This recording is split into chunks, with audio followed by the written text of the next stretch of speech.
Choisis la vie. Le décalage entre ton quotidien et tes aspirations profondes.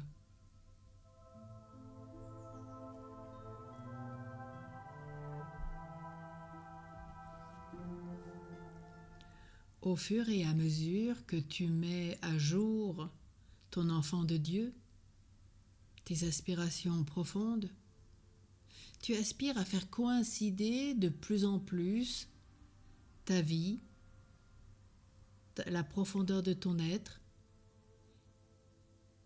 et de faire en sorte qu'il y ait une corrélation entre ton extérieur et ton intérieur. Tu veux passer du paraître à l'être. Ton enfant de Dieu est baigné dans l'amour de Dieu.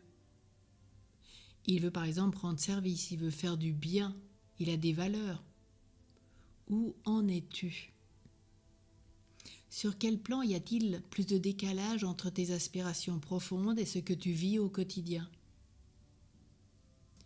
Tu peux te satisfaire d'une vie ronronnante, monotone, au rythme du métro, boulot, dodo. Tu peux aussi découvrir tes véritables inspirations, t'en souvenir, les ancrer et mettre de plus en plus tes journées en accord avec ton être intérieur. Prendre conscience du décalage ne doit pas te faire peur. Il ne s'agit pas de tout bouleverser sur un coup de tête, mais de préparer le changement pour te rapprocher de ton axe. Il y a un avant et un après. Donne-toi du temps.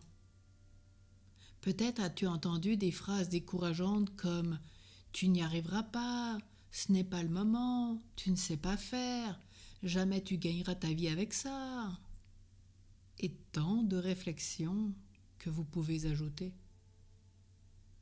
Dépose-les tout de suite à Jésus. N'y reviens pas.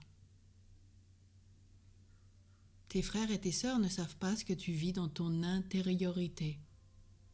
L'essentiel, c'est que toi, tu fasses le bilan de ce que tu es aujourd'hui et ce à quoi tu aspires. Tu prends conscience que ta vie est dans la main de Dieu et que ta vie, il faut que tu la prennes en main.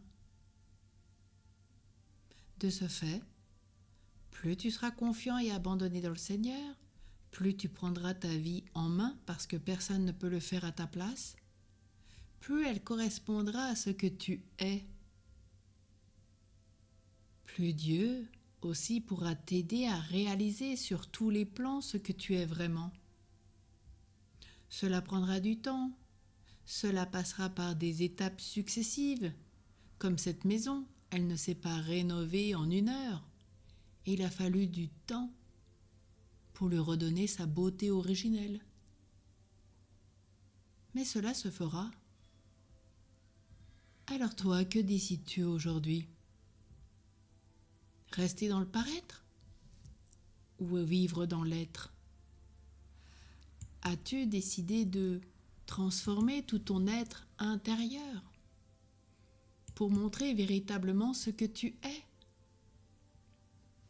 Et peut-être aujourd'hui, tu ne montres pas forcément ce qu'il y a de meilleur en toi.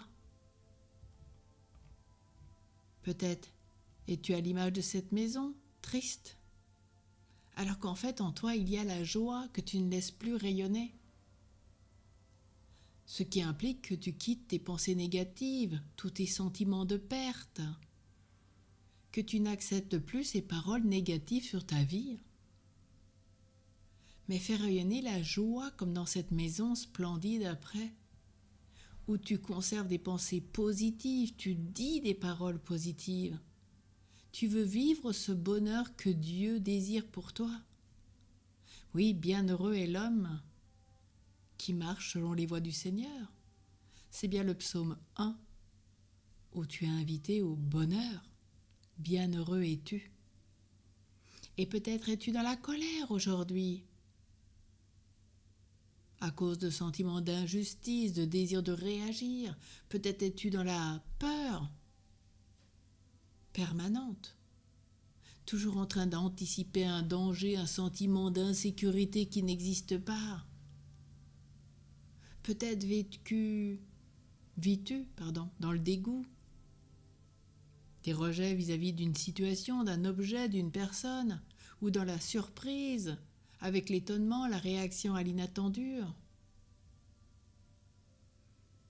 Oui, il est important aujourd'hui de vivre ce que tu es.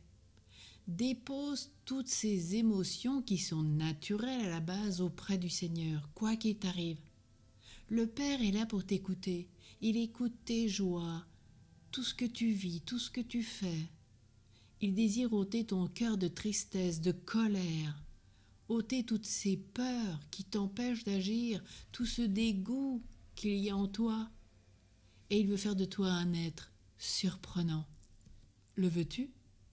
Il y aura bien un avant et un après, si tu choisis de le vivre avec le Seigneur et de te prendre en main. Aide-toi et le ciel t'aidera.